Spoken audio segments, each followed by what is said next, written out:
안녕하십니까. 일관된 해석 직관영어 상변선입니다. 오늘 고구마라는 강의에 대한 0번째 강의입니다. 0번째 강의 오리엔테이션을 지금부터 한번 설명을 해보도록 하겠습니다.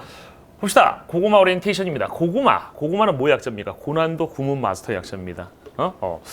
원래는 고난도 구문과 어법 마스터가 예전에 그 스님의 교재의 에그라는 이센셜 그래머 가이드라는 부제목이었는데 어느 날 고구마를 먹으면서 이 부제목을 보다 보니까 갑자기 고구마가 보이는 거야. 부제목에서. 그래서 이거 왜 고구마라고 이름을 짓지 않았을까 그때 약간 후회도 하고 이번에는 개정하면서 책을 고구마로 바꿔야 되겠다라고 생각을 했습니다. 그래서 고구마예요. 알겠어요? 고구마. 고난도 구문 마스터입니다. 이름 좋죠? 고난도 구문을 마스터한다. 그죠? 네. 이거는 무엇을 위한 강의냐라고 써놨습니다. 일단 이거를 설명하기 위해서는 우리가 이전에 강의를 들어서야 하는 강의에 대한 얘기를 해야 돼요. 절대 공식 넘버 제로라는 선생님의 주력 구문 강의가 있습니다. 이 절대 공식 넘버 제로 같은 경우는 뭘 다루는 강의였냐면 영어의 문장을 이루는 구와 절을 몽땅 다 다루는 강의였어요. 즉 영어의 문장의 문장 성분들은 다 구 또는 절로 이루어져 있지. 그죠? 그래서 구와 절을 볼 수 있으면 문장 성분을 볼 수 있는 것이고 문장 성분을 볼 수 있으면 그게 결국은 의미 단위니까 해석을 위한 단위니까 그 문장을 정확히 해석할 수 있는 능력이 생겼을 겁니다.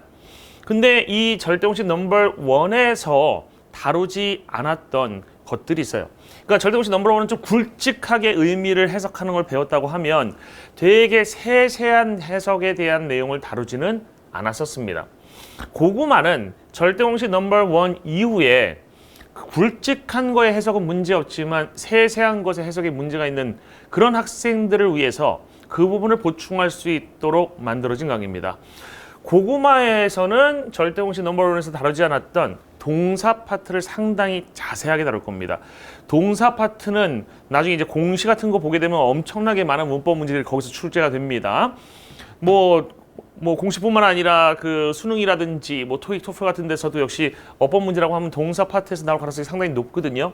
그 부분을 가장 깊이 있게 들어가고요. 완벽하게 다루는 강의가 될 겁니다. 그래서 절대공식 넘버 원을 공부하고 나서 더 정확한 해석을 원한다. 또는 문법 문제를 푸는 데 있어서 절대공식 넘버 원이 문법 문제 푸는 데 있어서 수능 같은 경우는 대부분의 영역이 커버가 돼요. 수능은 거의 그 구문이라고 하는 그죠? 기본적인 구문, 구와절을 볼 수 있는 능력이 있으면 문제를 풀 수 있는 능력이 생기도록 출제가 많이 돼 있는데 그 외적인 시험 같은 경우는 물론 절대공식 넘버 원에서 배운 내용으로 풀 수 있는 문제들도 있지만 이 절대공식 넘버 원으로 커버되지 않는 영역들의 어법 문제가 나오기도 합니다.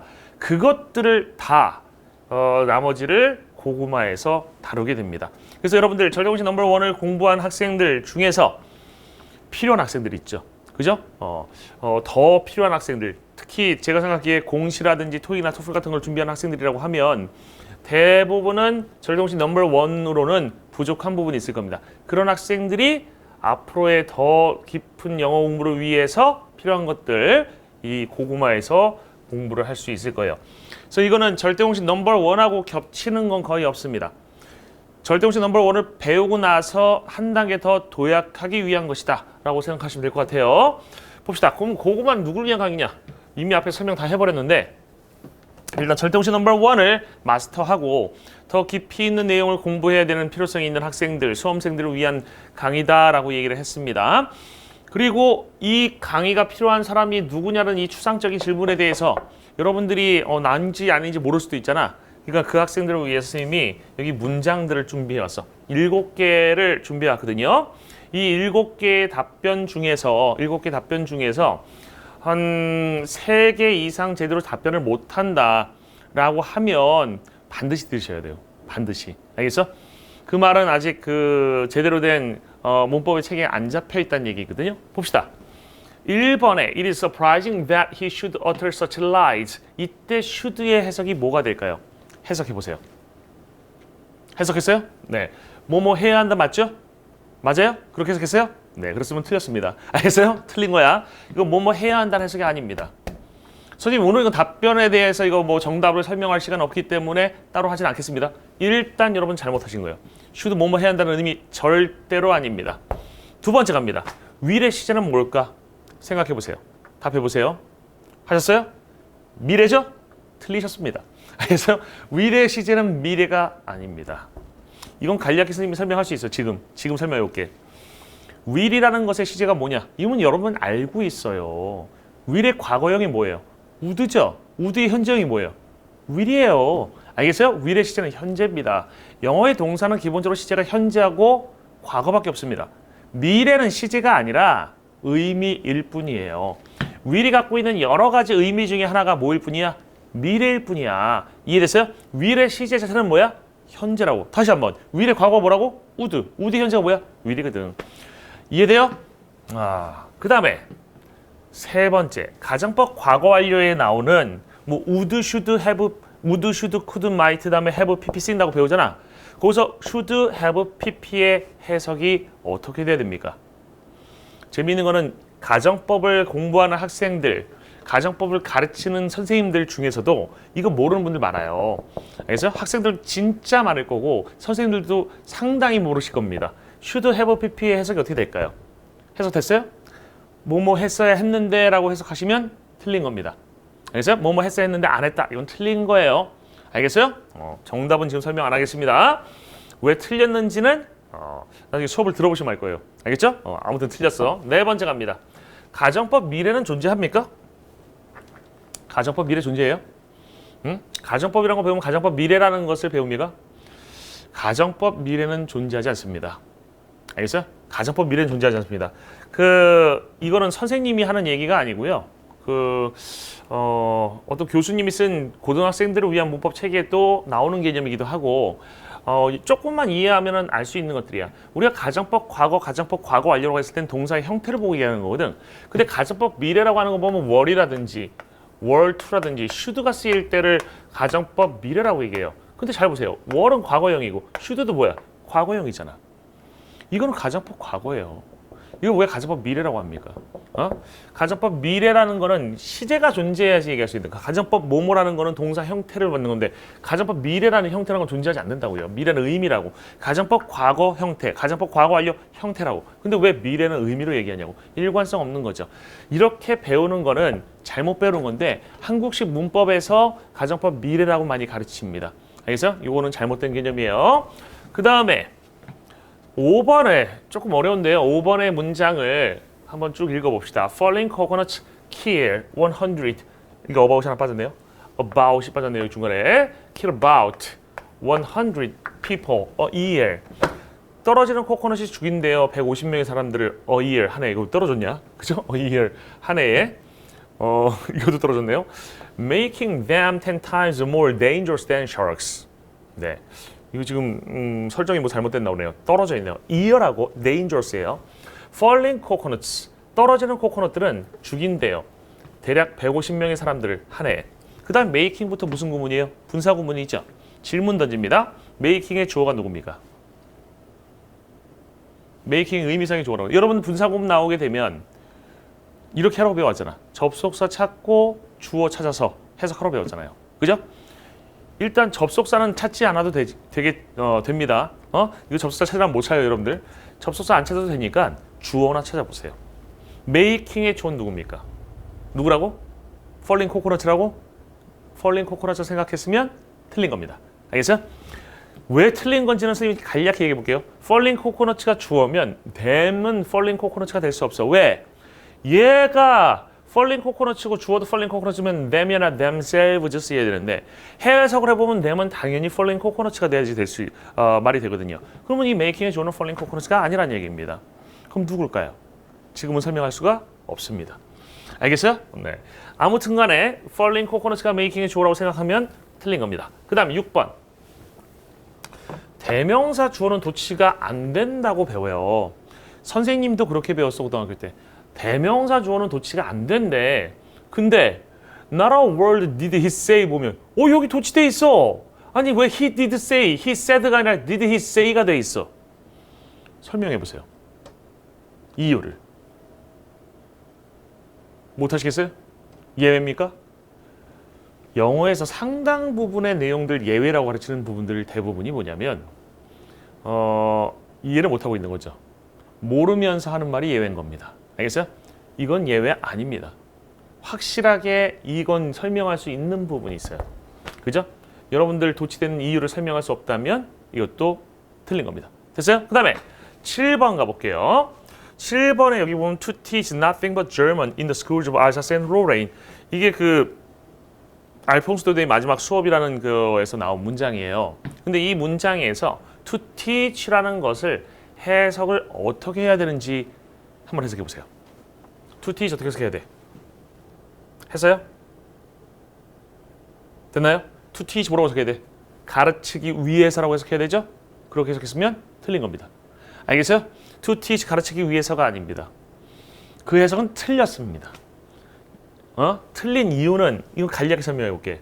이게 가르치기 위해서라고 하면 그 가르치기 위해서라는 것은 주어가 문장의 주어예요. 그럼 orders가 사람이 돼야 돼. orders라는 사람이 근데 왜 has가 아니라 have야? orders라는 사람이 왔어 베를린으로부터 가르치기 위해서. 이건 맞아요. 근데 이거 orders는 사람이 아니라 뭐야? 명령들이거든. 명령들이야. 그럼 to teach가 명령들이 가르치기 위해서는 말이 안 되거든요. 그럼 to teach의 정체가 뭐냐? 역시 지금은 설명하지 않습니다. 알겠어요? 이 모든 것들을 고구마에서는 다 다루고 있어요. 이 고구마란 강의에서는. 이 고구마를 배우고 나면 이것들 아무것도 아닌 것들이야. 되게 쉬운 것들이고 정확히 해석할 수 있는 것들입니다. 여러분들이 지금까지 이렇게 정확하게 무언가를 하기 위해서 공부를 안 해왔다는 얘기입니다. 여기서 많이 틀렸다고 하면 3개 이상 틀렸다? 대부분의 학생들이 아마 3개 이상 틀리지 않을까 싶습니다. 그죠? 여기서 만약에 6개나 7개 정도 맞췄다. 여러분들은 영어 안 하셔도 돼요. 알겠어요? 그 정도 지식이 있으면 그냥 혼자 공부하셔도 될 거예요. 근데 그게 아니라 7개 중에서 나는 4개 이하로 맞았다 라고 하면 하셔야 됩니다. 알겠어요? 여러분 부족한 부분이 많습니다. 정확한 이해를 위해서라도 이 공부는 꼭 하셔야 될 것 같아요. 이해되셨나요? 정답을 알려드리고 싶긴 하지만 이게 지금 굵직한 내용들인데 이게 한 단원의 하나의 내용이라고 생각하시면 돼요. 이게 7번 내용 같은 경우는 이제 어순변화라는 개념에서 다뤄질 것이고 6번은 도치라는 개념에서 다뤄지고 그 다음에 이거 분사구문에서 다뤄지는 내용이고 이거 가정법 내용, 이거 가정법 내용, 그 다음에 이건 시제의 내용, 그 다음에 이거는 조동사에서 배우는 거거든. 그래서 이 파트를 전체를 다 배우지 않고서는 제대로 이해 못하는 부분이어서 선생님이 일부러 답변 안 가르쳐드렸습니다. 답을 해드려도 여러분이 이해 안 되는 부분이 있을 수 있어요. 됐어요? 그래서 여러분들 어떻게 고구마가 누구에게 필요한지에 대한 구체적인 그런 기준이 설정이 됐으니까 이거 보고 판단을 하시면 될 것 같아요. 그 다음에 교재 내용을 소개해 보도록 하겠습니다. 이 교재는 크게 일단 앞부분은 뭐가 있냐면 워밍업 부분이 있어요. 워밍업 부분. 워밍업 같은 경우는 문장의 형식에 대한 얘기를 할 겁니다. 선생님이 형식이란 말을 직접적으로 다루는 건 별로 좋아하지 않지만 문장 구조에 대한 얘기라고 생각하시면 됩니다.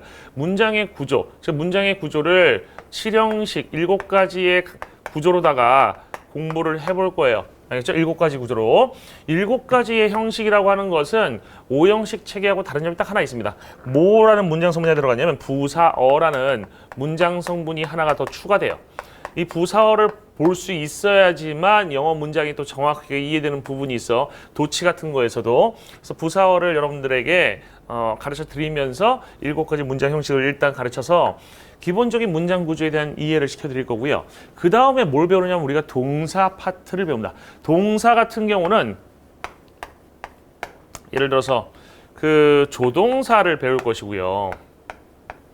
조동사들 뜻이 달라지게 만드는 요인이죠. 그죠? 그 다음에 시제와 시상이라는 것을 배울 겁니다. 시제와 시상, 뭐 완료, 진행 뭐 이런 것들도 다 시상에 포함되는 개념이에요. 시제와 시상을 배울 것이고 그 다음에 다루는 것이 가정법이라는 것을 다루게 될 거예요. 그 다음에 수동태라는 것도 다루게 될 겁니다. 이게 동사 파트에서 이루어지는 모든 부분이에요. 이 부분이 사실 문법 문제에서 거의 대부분의 문제가 출제된다고 할 정도로 중요성을 갖고 있는 부분이어서 어법 시험 문제가 중요한 시험을 대비하고 계신다면 이 부분 정말 잘 열심히 들으셔야 될 것 같습니다. 그 다음에 이거 빼고 이제 뭐가 나오냐면 문장을 지문을 정확히 이해하기 위해서 필요한 부분들이 있어요. 강조라든지 생략이라든지 삽입이라든지 이런 것도 배우고 올해 추가된 것이 있습니다. 뭐가 추가되냐면 부정어, 부정 구문이죠. 부정에 대한 게 추가가 되고요. 그다음에 원래부터 있었던 뭐 비교 구문이라든지 이런 것들도 배우게 될 거고요. 그리고 이것뿐만 아니라 어순 변화, 어순이 바뀌는 겁니다. 도치랑 조금 달라요. 도치. 그다음에 이런 것들도 역시 다뤄지게 될 겁니다. 좀 다 썼는지 모르겠는데 한 16개 정도의 단원이 존재하게 될 거예요. 16개 정도. 뭐 빠진 게 있을 것 같네요. 빠진 게 있을 것 같아. 네, 16개 정도의 단원이 있을 것 같습니다. 이거 아마 빼고 16개 정도 될 것 같아요. 그래서 이것들 정확한 해석을 위해서 필요한 부분들이 됩니다. 문장을 정확히 이해하는 데 있어서.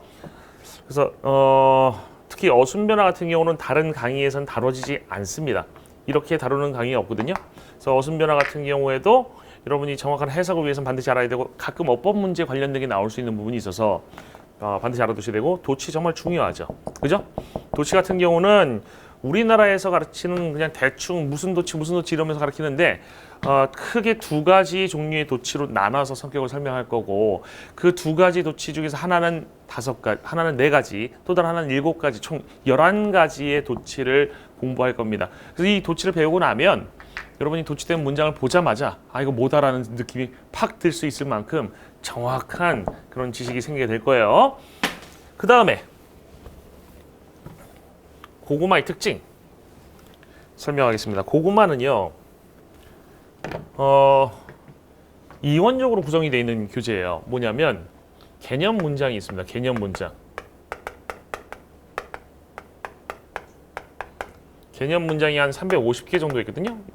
이거는 비교적 쉽고 짧습니다. 이 350개 정도만 여러분이 숙달시키면 실력, 이 필요한 그 개념들을 싹 여러분 걸 만드는 데 있어서 많은 도움이 될 거예요. 알겠죠? 그리고 이걸 가지고 뭐예요?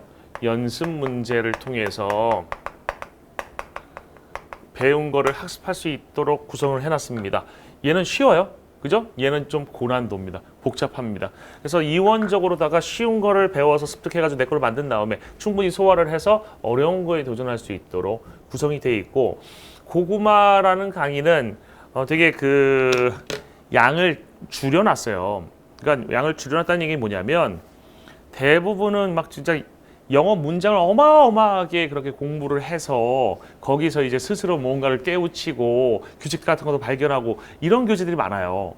근데 고구마 같은 경우는 진짜 여러분이 알아야 되는 거, 반드시 알아야 되는 거를 개념 문장을 통해서 확실하게 인식을 시키고 딱 필요한 부분만, 그리고 그것도 연습 문제도 소수의 연습 문제를 통해서 그걸 연습할 수 있게 해서 반복을 많이 해야 되는 교재예요. 무슨 말인지 알겠어요? 지금까지 여러분이 공부를 보통 책 한 2번 정도 보고 끝냈다고 하면 이건 그런 교재가 아니라 책을 반복해서 볼 수 있는, 한 30번 정도 볼 수 있는 그런 교재입니다. 가능한 양을 줄여놨다라는 것이 핵심입니다. 양이 적다. 이해됐죠? 개념 문제 350개, 연습 문제는 그보다 훨씬 더 적은 숫자예요. 알겠죠? 합쳐보면 한 500-600개 정도 되지 않을까 싶은데, 그것만으로도 여러분이 필요한 걸 다 배울 수 있으니 얼마나 간결합니까? 그죠? 그게 제일 큰 특징이고, 그리고 이게 간결하지만 모든 관련 문법 내용은 다 담고 있고요. 그 다음에 개념의 폭에 있어서는 상당히 넓습니다. 그리고 개념의 깊이도 상당히 깊습니다. 모자르다는 생각이 안 들 거예요. 그러니까 책이 엄청 두껍지도 않지만 여기서 배운 거로 상당 부분 다 이해할 수 있을 거다라는 얘기입니다. 알겠습니까? 선생님이 원하는 게 그런 강의예요. 가능한 적은 예문을 통해서 여러분 실력을 높여주는 거. 그 다음에 고구마의 효과적인 학습 방법 설명드릴게요. 일단 고구마는 예습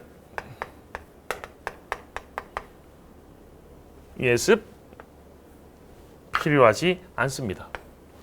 알겠어요? 잘 봐봐. 우리가 뭘 모르는데 뭘 예습할 거야? 뭐가 중요한지 알아? 그지? 예습하지 마세요. 예습은 필요 없습니다. 다만 예습을 안 하는 대신에 뭐가 중요합니까? 복습이 중요합니다. 복습이 엄청나게 중요합니다. 복습은 진짜 내가 태어나서 이렇게까지 해본 적이 없다 싶을 정도로 하셔야 됩니다. 아시겠어요? 이 영어라는 거가 이제 언어기 때문에 당연히 숙달되지 않으면 의미가 없는 겁니다. 또 하나, 모든 공부가 마찬가지예요. 뭐 기술도 마찬가지지만 내 몸에 익혀지지 않으면 이게 내 것이 되지 않습니다. 학생들은 의식적인 학습을 많이 하죠. 의식적인 학습은 뭐예요? 그냥 배웠어. 예를 들어서 가정법 배웠어. 우드 슈드 쿠드 마이트 이렇게 해석한대. 배웠어. 의식적으로 연습 문제에 적용을 했어. 적용이 되네. 난 실력이 올랐구나 라고 착각한다고.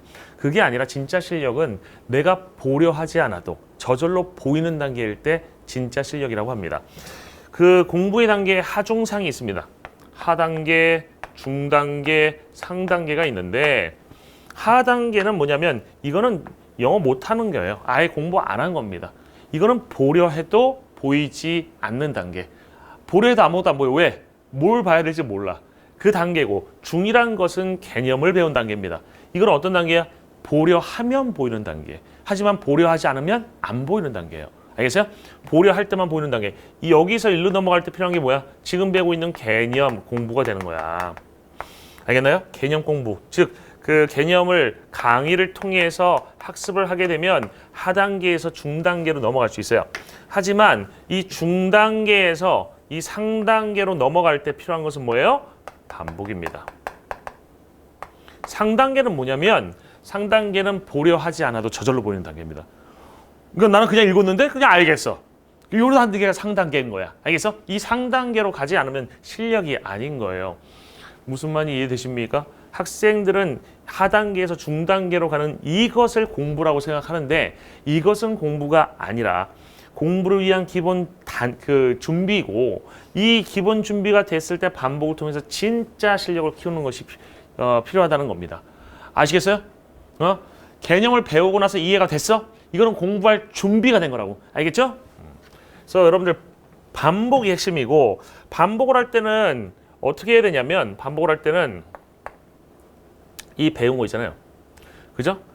이해하는 거예요. 다시 이해를 반복하세요. 이해를 반복하세요. 이해를 반복하시고, 그러니까 배웠던 개념들 다시 한번 쭉 이렇게 하는 것도 좋은 방법이야. 내가 선생님이다. 내가 저 미지의 학생들을 한번 가르쳐 보겠다라고 해서 선생님이 강의하는 것처럼 강의를 해보는 거야. 알겠어요? 그래서 하나하나 가르치다 보면 자기가 모르던 부분이 막 드러날 수 있거든. 그러면서 그런 것들 체크해가지고 다시 내 걸로 만들고. 이해됐어요? 완벽하게 강의가 되도록 만드세요. 그 다음에 이거 진짜 막 이렇게 여러 번 강의를 하다 보면 더 이상은 이거 다 알기 때문에 강의할 필요는 없겠다라고 생각 드는 순간에 그때부터는 이 고구마에 나오는 개념 문장 350개와 그 다음에 연습 문제만 반복합니다. 알겠어요? 그것만 반복하는데, 반복할 때는 피자판을 하나 그리세요. 피자판을. 이렇게 8조각짜리 피자판을 그려. 책에도 아마 써 있을 거야, 이 내용이. 피자판 몇 개를 그립니까? 한 4판 정도 그리죠. 4판. 4판을 그리면 어떻게 됩니까? 4판을 그리면 이게 32조각이 나오잖아. 알겠어? 그 32조각을 만들어 놓고 문장 한 번 반복할 때마다 이걸 하나씩 채워나가는 거야, 이렇게. 알겠어? 이거는 한 단원별로 하시면 돼요. 한 단원별로. 한 단원의 피자판 하나 그려놓고 한 단원을 쫙 읽고 한 번. 한 단원을 쫙 읽고 한 번. 이런 식으로 체크나가면 돼요. 알겠어요? 충분히 가능해. 고구마는 개념 문장이 적기 때문에 쉬워, 이게. 이해되죠? 연습 문제까지 이렇게 피자판을 4개 정도 그려놓고 채워나가서 다 채우시면 여러분의 실력도 많이 성장해 있을 겁니다. 이해됐어요? 뭐 이렇게 그리기 귀찮으면 이렇게 그려도 돼요. 여기다 이렇게. 알겠어? 표적처럼. 한 방에 이렇게, 그죠? 32개를 그릴 수도 있죠. 그리고 예쁘게 색칠해 나가면, 무슨 말인지 이해되죠? 예쁘게 색칠해 나가면, 저거 색칠하는 맛도 있을 거 아닙니까? 그래서 그런 식으로 공부를 하셔야 되고요. 그리고 공부 방법에 대한 게 책 자체에 써 있으니까 그 내용을 참고해서 계획 같은 걸 좀 짜시면 더 좋을 것 같습니다. 그 다음에 이제 마지막 얘기네요. 최고의 강의는 함께 만들어가는 것입니다. 보세요. 선생님이 아무리 훌륭한 강의를 열심히 해도요, 여러분이 안 들으면 아무 소용이 없어요. 그러니까 선생님이 학생들 가르쳐 오면서 이제 그 많은 학생들을 경험해 봤는데 이런 학생들도 있었어. 시작할 때 등급이 너무 낮아. 뭐 7등급 막 이렇게 시작하는 학생들이 죽어라고 선생님이 시키는 대로 해가지고 나중에 90점대로 끝나는 그런 학생들도 있었고요. 그런 학생 중에 한 명이 실제로 선생님의 그 지금 선생님 밑에서 강의를 지금 배우고 있는 보조 강사도 있어요. 무슨 말인지 알겠어요? 그 열심히 그렇게 영어를 해가지고 영어가 원래 그 인생의 걸림돌이었는데 영어를 업으로 삼는 사람으로 바뀐 거야. 사범대까지 가가지고 그런 일이 일어날 수도 있다는 겁니다. 열심히 하시면. 여러분들이 열심히 하지 않으면 이거는 그냥 지나가 버리고 시간 낭비, 돈 낭비만 일어납니다. 그래서 선생님과 함께, 그러니까 선생님이 아무리 좋은 강의를 찍어도 여러분이 듣지 않으면 아무 소용이 없잖아요. 선생님의 강의를 열심히 듣고 여러분 거로 만들기 위해서 노력을 하셔야 됩니다. 그 과정이 없으면 그 아무리 좋은 강의도 그죠? 무슨 최고 이 세상 전체에서 우주에서 최고의 강사가 강의를 하더라도 여러분의 실력이 오르지 않습니다. 무슨 말인지 알겠어요? 함께 만들어가는 거야. 선생님이 열심히 가르치고 여러분이 열심히 배우고 반복하고 그러면 실력이 오를 것이고 실력이 여러분이 오르면 그 강의가 최고의 강의가 되는 겁니다. 선생님은 선생님이 맡은 역할을 열심히 하려고 노력할 거예요. 여러분이 질문이 있거나 뭐 이렇게 궁금한 거를 언제든지 게시판 같은 데라든지 아니면 강의 밑에다 올리시면 선생님은 시간 날 때마다 보고 그 답변 달 겁니다. 여러분의 실력을 키우기 위해서 필요한 것들을 언제든지 할 준비가 되어 있어요. 여러분들도 열심히 하셔야 됩니다. 아시겠죠? 함께 최고의 강의를 만들어 가 봅시다. 우리 영어 실력을 쭉 올려가지고 영어가 인생의 큰 디딤돌이 될 수 있도록 바꿔가 봤으면 좋겠습니다. 이것으로써 오늘 오리엔테이션에 대한 강의 설명 모두 마치겠습니다. 수고 많으셨습니다.